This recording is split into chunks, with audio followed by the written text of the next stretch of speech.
All right. So, as a general introduction, can you tell us your name and then kind of how people know you on your social media? Ryan and CIFES1 on social media, CIFES1. So, Ryan, my knowledge of you has been interactions with some of the city projects, and then some of your art that I've seen. I really like the colors you pick. You pick very, I want to say pastel, but they're like brighter. I wouldn't know what category they fall under, but I really like those colors.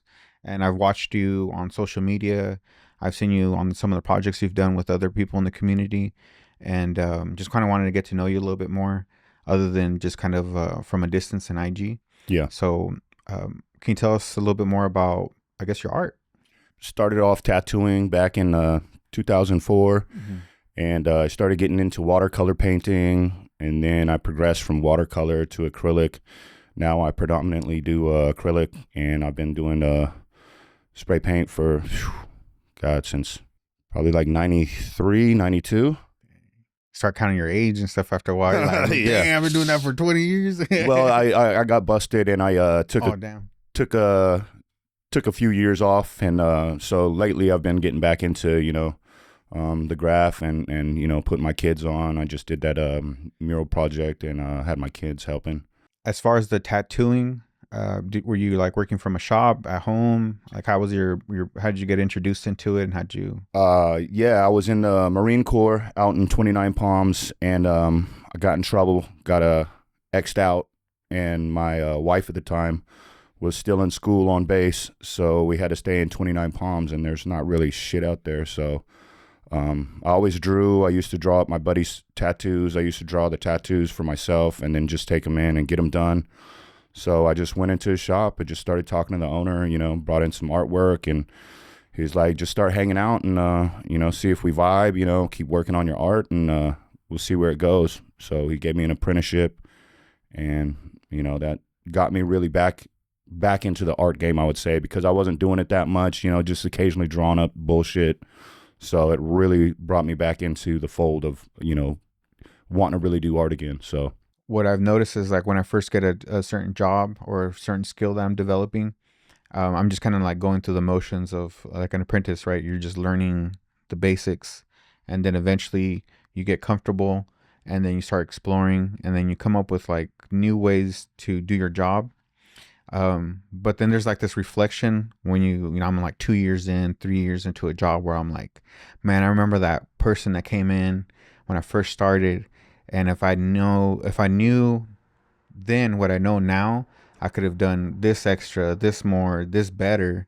Is that definitely. also true with tattooing? Yeah, starting off tattooing is, God, nerve wracking. It's just really, It's permanent, bro. yeah. So it's like really, it takes a while to get your head wrapped around.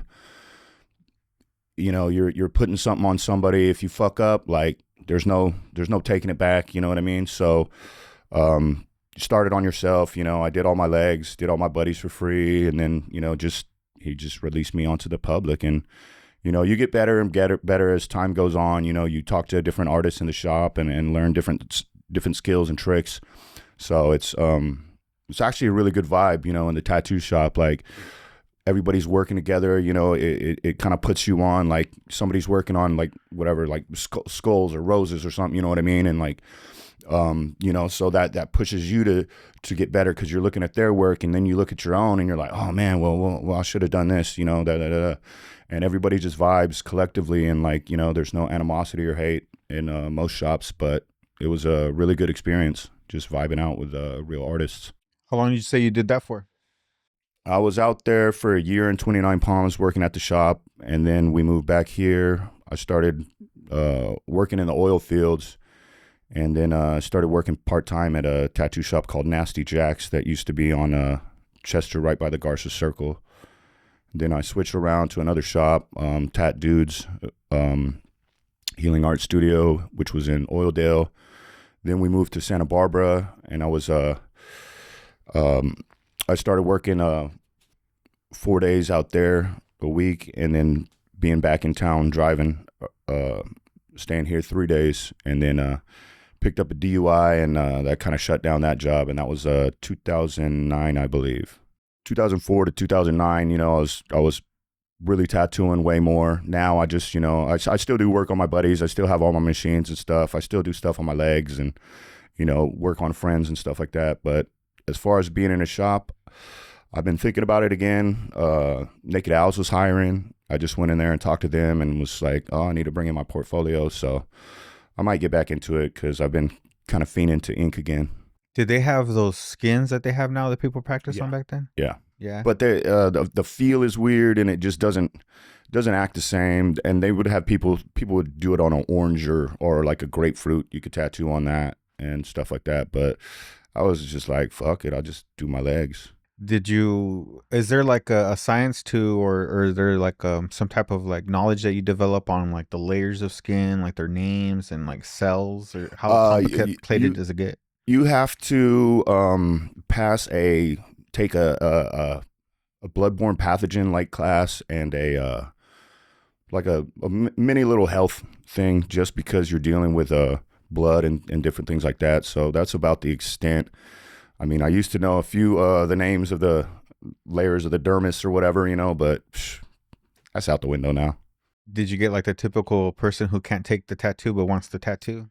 Yeah, I've had a dude pass out on me. Yeah, I had this one chick, I was tattooing her back and she was just like so loud and just like ridiculous. And it's like, come on, girl, like you shouldn't have come in to get a tattoo if you're going to be like this, But most people take it pretty good, so not too bad. How's the tattoo priced? I would say off the top of my head is there's like time, and then there's how complex it is, I guess. Yeah. Some people once people become more established tattoo artists, their prices usually go up in rate, and they do hourly, And when you first start, it's a little bit harder because you're slower, so you're not as fast, and so you can't really charge as much. And then you're new, so it's your quality of work is still progressing.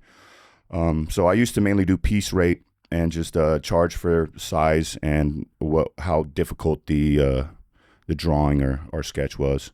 You think AI will take tattoo jobs? They're starting to do machine like self tattooing things, and so there will be, I think, just like in there's graffiti freaking the mural printers, stuff. mural printers now, and it's like I don't think the feel of personal connection and just artistry is there for everybody with that. So they might come in and do some stuff, but it's never going to fall off with real human connection and people doing stuff. My cousin was telling me about a fight in TJ. My cousin was telling me that I guess she liked this dude, and she was just a wild ass chick. And if anybody like hit on that fool, she'd fight him. She'd fight the girl. And so whatever girl was like he was dating or went out on a date with. He was telling me that one day she cracked some girl, fucking just laid her out, and then tattooed on her face por puta, for being a whore. Man, I've heard like markers or something, but like to tattoo someone's face, that's like pretty ruthless. That's not one. If she doesn't know what she's doing, like the damage she's doing to like try to get that line up, because like scratching, Yeah, like she doesn't know what she's doing. There's too deep. You're not supposed to run it certain ways, so that's definitely a bad situation. I got a crazy story, Tijuana story for you then. So first year out of high school, my buddy was living in San Diego, so I moved down there with him. I was like planning on moving out there. I'd never partied in TJ with all the San Diego homies, so he's like, "Oh, bro, it's your last weekend. We're gonna go to fucking TJ and fucking rage." But we're like, fuck it, we'll just go, me and him. So we get there, we start boozing. We're drinking all day, just getting fucking hemmed up. And we go into this, little fucking topless titty bar for the last drink. We're walking back to the border, and we're like, all right, let's stop in one more drink, one more beer. Order 2 beers. It was, I want to say $6, right? $3 a beer. And so I gave the dude a 20. And so then this fool comes back with my change, and he gave me change like I gave him a 10. And so I start tripping. I was like, hey, bro, where's my 10? I said, you owe me 10. He's like, no, 10. I said, no, 20, homie. I gave you 20. You know what I mean? I was like, nah, bro. I start getting, the bouncer people come and start getting around me and shit. Then my homie gets up and starts like going crazy, and they're like kicking us out, and they start pushing us in through there, and I'm fucking walking out. I'm like, I'm out of here. We're leaving. But my homie's like, nah, you know, and like they swoop this fool up. I walk out the door. They're carrying this fool. His shoes came off while when they picked him up and shit. Shoes came off. They kick us out. There was a side door, you know, like a all glass panel door, like a 7-Eleven or whatever. My buddy goes like this. He's like, hey, watch this. And this fool just punches through the window, shatters it. We take off running, right? And these dudes are, the bouncers fucking come out the bar and start chasing us. And we're running down the streets. And you know, the streets are like cobbly and like rough rock. So the homie's running with no shoes. I'm running. And this is back in the day when you had some loose ass shoes. So I'm in front of him. This fool falls down. A bunch of bouncers are caught up to him by then. I turn around and I just, you know how they close down the shops with those little metal barrier doors? I just fucking rush this bouncer. I'm boom, like check him like hockey, just football, bam, into that thing. And I'm like, get up, run. So the homie gets up and he runs. And then I start taking off running again. And then I trip. And then by that time, there was 3 of the bouncers on there. And so I just curl up in a ball. And they just start hitting me and shit. And then I feel click, click on my wrists. And I lower my hands like this. And there's a cop there. And then this fool just socks me. And I'm like, damn. And of course, you know how it goes down there is that they're like, all right, homie, you're in big trouble. They're like, you owe us, you need money. You know what I mean? If you don't want to go to jail. Yeah. But I had already pulled out my whole limit for the day, so I couldn't get any money. And they were driving me around. Past midnight. Yeah, you know, and they were driving me around for hella long. And I'm like, oh, through back alleys, all kind of dark ways. I was like, oh, bro, they're just going to like strip me butt naked and throw me out and fuck me up or something. You know, I'm like, damn, they're taking me to jail. Finally, they take me to jail. And I had to call my homie's parents in San Diego to come bail me out. They had to pay for the window and then the bail. But the crazy thing is, so my homie, this fool got away, like I said, right? But he punched through that window and he had a huge scar. Like he just cut, he's bleeding out. Like this dude cut tendons and ligaments.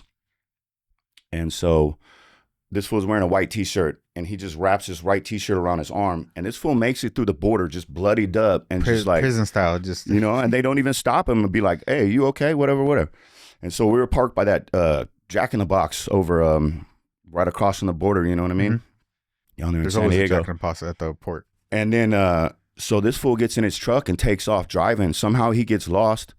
Border Patrol finds this fool and they ended up taking him to a hospital and he almost bled out. So like crazy thing, like this fool probably would have bled out if he would have gone to jail because they wouldn't have gave him no attention.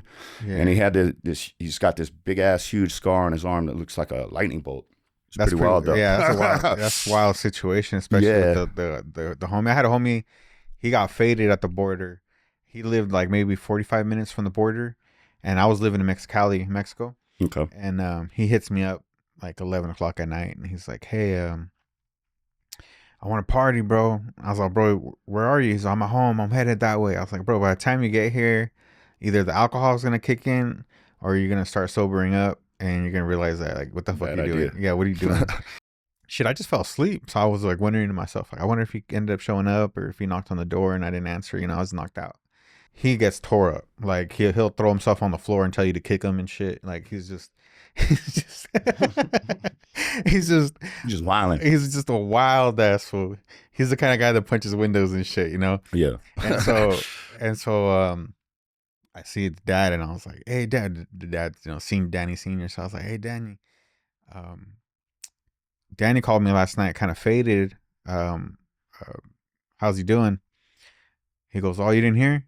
I was like, no, what happened? It's like his dumbass somehow made a wrong turn getting to the border and he ended up going the wrong way and he went into like it's like a roundabout. So if you're going, the freeways cross like that, you know how you go like this and then you get onto the bottom to go under the bridge and go the opposite way.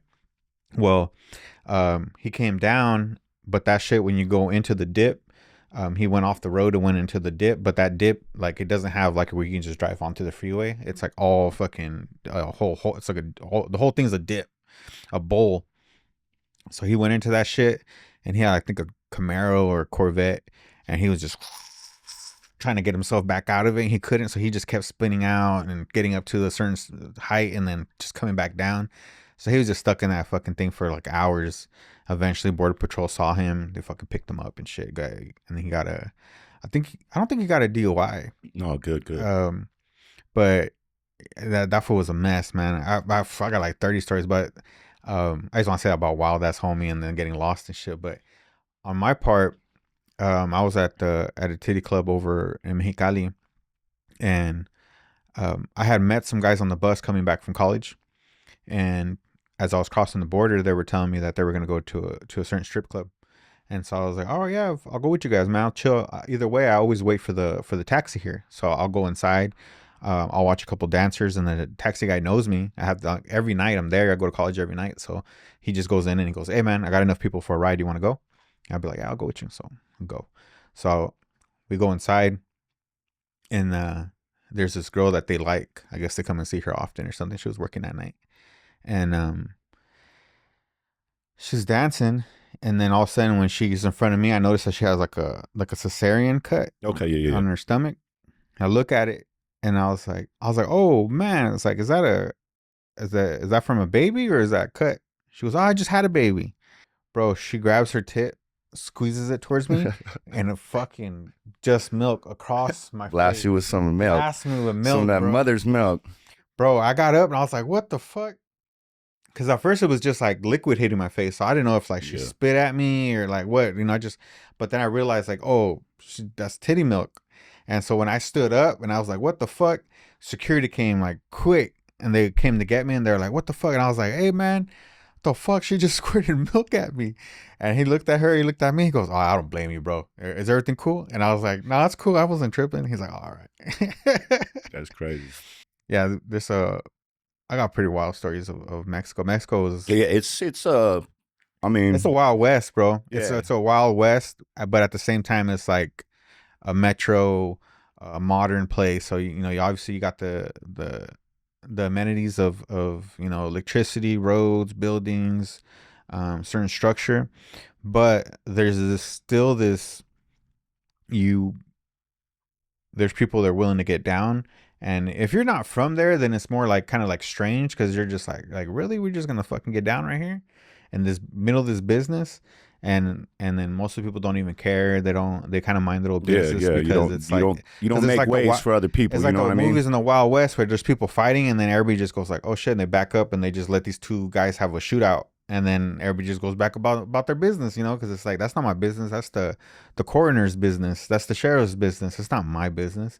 And then I think right now, if people gonna fight, most people try to be like, hey, come on guys, man, just stop, quit. Yeah, break it up. Break it up. Calm down. Nah, in Mexico, same thing. Everybody's just kind of just watching, and then just like, hey, free entertainment. Let's see who makes it out of this. Everybody loves a good fight, though. Or most people, I say. No, Mexico was crazy. I moved down there when I was about 16, and my dad kicked me out. And then, man, I just there until I was like 24, and I transferred over here to CCB. Okay. Well, that's what. Okay, so I got a crazy question. So they used to accept the U.S. dollar out there, right? Mm-hmm. And do you know when they stopped? And because I went, me and the homie drove from Texas all the way to Panama in Central America, and like it was rough out there because you would always have to do money exchanges and stuff like that, and find like a money exchange when you started running low. I've always known for it to be accepted. I barely just recently, like this last week or last month, they've been talking about they're trying to stop it. What a lot of these countries are doing is they're trying to take away the dollar value. Okay. Like, because what happens is that the dollar's more stable to them, so they'll exchange in dollar bills rather than their own currency.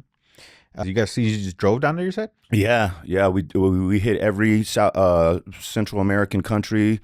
Went to Belize because we had a homie out there that lived on a Key Cocker Island, and my mother's from Panama, so I hadn't been there since I was in 5th grade, and the homie was thinking about. It was right after my separation, and the world was going crazy, And me and the homies like, man, fuck America, fuck all this money.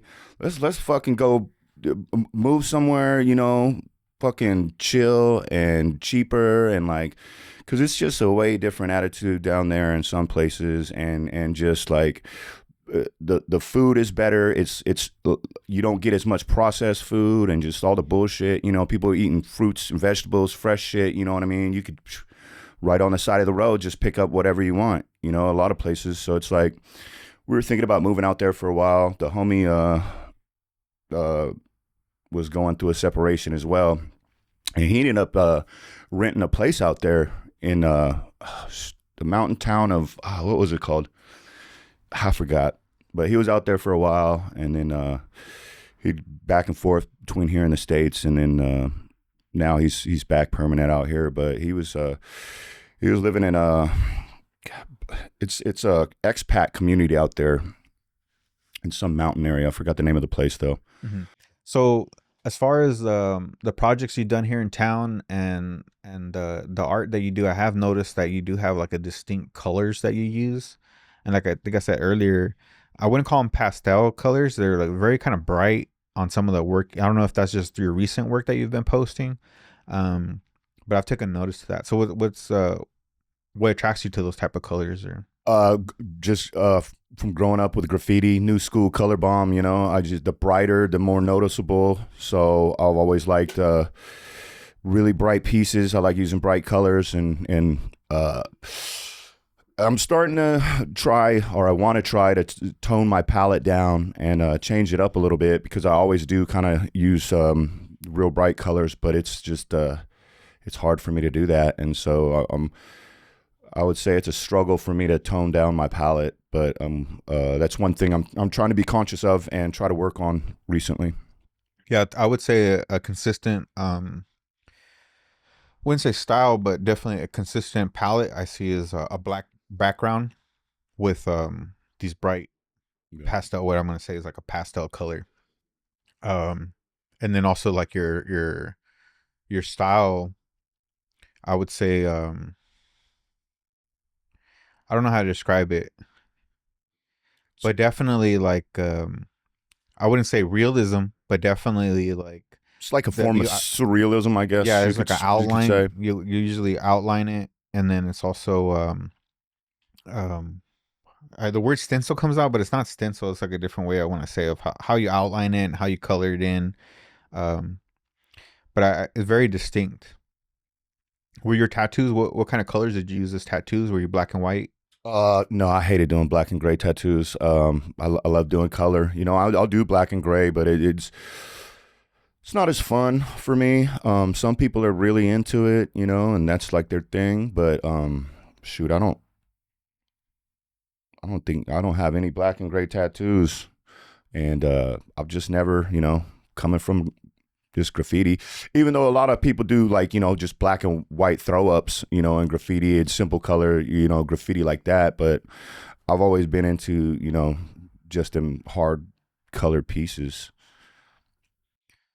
How was your stint with graffiti? How'd that start?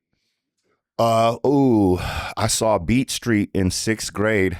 All right. And that fucking made me want to pick up a can. We went and stole a can from my dad's garage, and we went down to the school and bombed on the back of a bungalow, and I wrote Ramo, just like the dude from Beat Street. I took his style a bit. The whole thing was like the Ramo piece. And it was just like an exact copy. And then I was like, that's kind of, you know, and then I realized, you know, because that's kind of whack. You can't just take people's name and shit like that. So I started working on names, and I started writing Haze, Haze. But I mean, there's so many of those too, you know, and then just kept changing the name, you know, for the first couple of years. I got busted in 8th grade, and put the can down for till about into high school. And then when I started tattooing, the homie who apprenticed me was a big graffiti artist, and he used to do graffiti for Osiris Productions and stuff like that. He used to work for the company Osiris. Like the shoe Osiris? Yeah, like oh, okay, okay. yeah, the company back in the day. And he was actually commissioned to paint this like a pool hall that was opening up there in 29 Palms. And so I really started spraying with him again, and like, you know, he started showing me a couple things, and then me and him got busted for graffiti. We were in so I lived in 29 Palms. The closest like place to get like legit cans was in Redlands, the Redlands. So me and the homie go. He's like, "Hey, we're gonna hit the hip hop shop, go get some cans and shit." So we fucking dip, and it was like we got there at like 11 in the morning. The shop wasn't open yet. So there was a strip club right across the way from the shop. Always a strip club in every story, bro. Right? I know. I'm starting to sound bad. They're like I'm some strip club fiend. But anyway, so we're like, oh, fuck it, let's go in there. And they had a bar, you know. So we're like, oh, let's go get a beer and see some titties. And so we start drinking. Nobody's even dancing, dude. Like it was so early. Like none of the strippers were even out dancing and shit. So we just start drinking beer, and we get pretty faded. And then we go to the hip hop shop when it opened, and we buy some cans and shit. Plus we had all the cans in the truck because we were doing that. He was doing that production for that pool hall. And so we asked the hip hop shop owner, the homie's like, hey, because the dumpster was like, it was like right off the freeway. And like, so from the freeway, you could see the back of the shop and like the dumpster and shit. And he's like, hey, that dumpster's all bombed up. Anyways, he's like, let me do a character on it. And the shop owner's like, I don't know about it. I don't care. You know? So he's like, all right, cool. So we're in the back, bro. And this fool's like at this dumpster, just bombing a character, you know? Shh. And I'm not paying attention behind me. I'm just looking at him, watching him. And then all of a sudden we hear, drop the can, freeze. And we turn around, these fools are draw down on us. Like, which like, what, homie? We got a can in our hand. Like, you drawing your gun? Like, what's going to happen? And so we got busted for that. I guess they were driving by on the freeway, saw us, fucking jumped off the freeway and fucking just rolled us up. So that was 2004. And that was the last time I got busted, though. It wasn't until I met Brandon and I started taking art classes at his house that I got into spray paint. Okay. But looking back, my first exposure to it was a cousin. And my cousin, I was like maybe in middle school and he was in high school with my brother. And I remember my brother I remember being a kid and my brother tapped my shoulder. It was the first time that he tapped my shoulder to go out with him and stuff, you know, like, hey man, we're having a party. You want to go? I was like, hell yeah. You know, I get to hang out with my brother. Like I went from hanging out with my friends to with my brother, you know? So we go and it's a house party. Everybody's drinking. And I walk into my cousin's room, which was like the back drive-in garage. Mm-hmm. And so we go in and it's the whole thing is like spray paint. And I remember sitting there and just like, as much as I love titties, bro, I was looking at the paintings. I wasn't looking at the high school girls or the people drinking or nothing, bro. I walked around that room for hours just checking out details and just shit, looking at all the seeing, details and trying to figure out how the fuck did they do that shit. Yeah, for real. It's like some of the stuff people do is insane. So detailed, and then you're looking at the bigger picture, but then when you pay more attention, you see that there's like a road sign and some railroad tracks, and that there's like all this stuff going on in the background, and I'm like, how the hell did they do that with the can? Because my experience with the can is just like this fat. Oh yeah, you just kind of cover an area, and so I was just like, how did he did it with the can? And they're like, yeah, he does graffiti, and I was like, what the fuck is graffiti? You know, like graffiti at that time wasn't like can control. It was like defacing something, you know, defacing property, vandalism. That's all the concept that I had of it. And it wasn't until I started taking the classes that I started learning about tips and can control. At your age, was there still issues with tips, or did they have tips already? Nah, there was no tips. Like Krylon was the shit, you know, like the 5-ball Krylon, like just stock tips. When we started, like I didn't use real can until like the 2000s, like with the homie from the tattoo shop. Is the first time I ever got my hands on a real can, you know. So I was always just using Rustos or Krylon back in the day, and stuff like that. But it was cool. It was cool, man. Like we got busted in 8th grade because me and the homies had a crew. Uh, I was going to. I transferred to Thompson to Tevis for 8th grade, so I was new in 8th grade, and then I had some homies at Warren and Thompson still, and so like we had a crew, you know, split, and then I got my homie at Tevis into the crew, and I had all these people in the crew. But then this one homie, you know, because I was the new guy, you know, popping off and like all popular, and you know, people were checking me out. You know, like, oh, what's this fool all about? You know, because when you're the new person, you know, everybody's like trying to figure you out and shit. So this fool started getting, I guess you would say, jealous, right? So then this fool starts a crew, and then they were DK, the Click, like because that's when E40 and the Click had just came out that year. And so we're like, and like we never jumped nobody into the crew. We're just like, hey, you want to be in the crew? You down to write? Then fuck yeah, like you in, put something up. And so like these fools started like want to be gay ass jumping each other in the fucking bathroom to get in and shit. And like, so we just started we're like, fuck these fools. Cause they started having beef with us. Everybody from my, that was at Tevis left my crew and went to this fool's crew, except for the one homie. And so we started getting like, these fools would like fucking wanted to fight us like every day. You know, like we would be walking down the hallways, motherfuckers come up on us, shoving us and pushing us and shit. And we're like, man, fuck these fools. So we decided to bomb the school.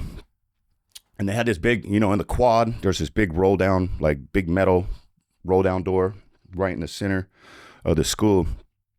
And so we go fucking hit up the school, and we fucking fuck DK, much love to those who didn't sell out, like right there on the fucking, right in the quad. So like as soon as these fools come in at school that Monday, they're gonna see that shit, right?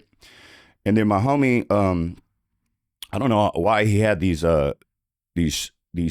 t-shirts with just like a blank screen printed red square on it. And so we took markers and we wrote all over it. We fucking hit up all in the hallways, lifted the homie up so he could climb up onto the basketball rim, fucking hit up on the fucking backboard and shit. And like, you know, same thing on the back of the shirt. We, you know, fuck DK, much love. Those who didn't sell out and shit. And we went to school the next day. And then these fools snitched on us. And so they called the cops. Cops came in, rolled us up, took us out, and we got kicked out of 8th grade. I had to go to continuation. But yeah, I was like, fuck those fools, man. Some bitch asses too. Snitching? Shit.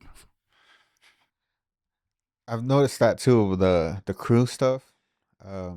As someone who's like self spray paint, I do come across like situations where people like tell me about, don't fuck with this crew, don't fuck with that crew, and I just be like, I sell paint, bro. I just sell paint.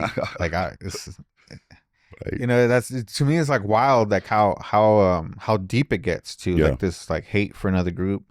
And it's just like obviously there's that world of people who do graffiti and they got their crews and stuff. Most of my exposure, I would say though, is like people who are used to do graffiti and then they got busted and now they got kids and they still do murals. They still continue with writing. But they're not like out there and they're not very active in that situation. They're more still active with their crew, that they have like barbecues and events and they hang out with each other and then they, you know, get to know each other's kids. It's not to where it gets like violent, because I know my cousin at that time, I can't remember his name. I think his name was, I can't remember his name.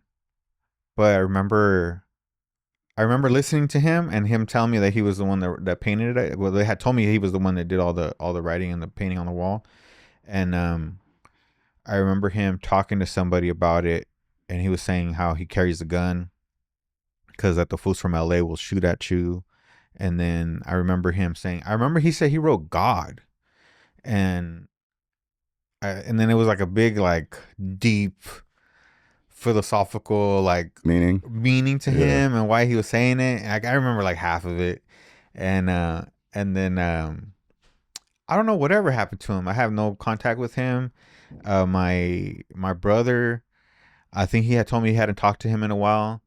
There's not as many crews as there used to be in Bakersfield. Like when I was growing up, there was so many people getting up, so many crews. I mean, TKO was out here.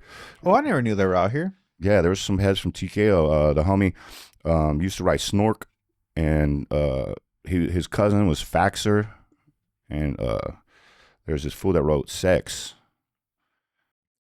What's up with the projects right now that you got going? I know I've seen the one you did behind the in the alley over at the locale, and then I've seen the project you did for the park, and then I've seen you did a couple buildings. I did a building, and then I think someone's Yeah, house. the annex right across from Mexicali.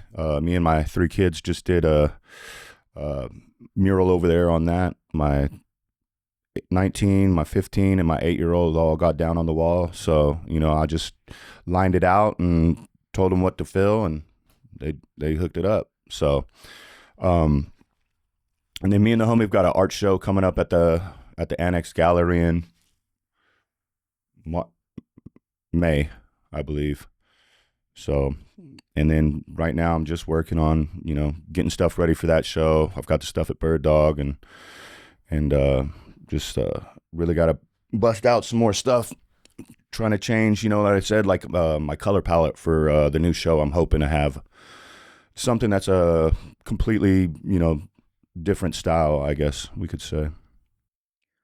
Have you try to? You have any like new mediums you have in mind? No, I've got a set of oil paints, and I never use them because it's just way more intensive and difficult. You got to use like liquid and thinner and da da da da da, and that's been a beast trying to figure out oils. But that's something I want to get back into, and I need to start working on my oils again. But I usually only use my oils when I do plein air painting, and I haven't gone out plein air painting in like since July or August. What what lessons did you learn from the park? I noticed that there was a lot of like calls for like volunteers, and then it went on for quite a while. I know there was like a lot of deadlines that Wendy was posting. Mm-hmm. Was there any like lessons about things you could have done better, or things that I guess you would think of for the next one? Um, just working. I would say it's working in a process makes it easier. Like work top to bottom, left to right, or whatever like that. Because sometimes we had to redo work because you started painting something above something that was already painted and finished down low, and then you get some drips on it. Now you have to fix that whole thing. So it just makes it way more uniform and easy if you work like a typewriter style. Have you ever had like people steal shit? Yeah, we Oh, that actually sucks. lost all of our shit got jacked from the fucking project at the Saunders Park. Fuck. Yeah. So, A lot of times when I was doing murals with Brandon, part of my job was like as his assistant was to like just watch over shit. So I'd always be like taking pictures or with my drone, but I'm like, though I was doing that stuff, it was a lot of it was to like making sure that nobody like took stuff out of the truck, or make sure that people weren't trying to steal supplies while he's up in the lift. Because I mean, by the time you get back yeah, down, they gonna screwed up in the done lift. took all your shit. Yeah. Any last words, and then also where can people find you? They can find me at CIFES1 on Instagram. And like I said, I've got some art in Bird Dog, and then I'll be having a show at the Annex coming up. And I guess no, that's about it. Very well.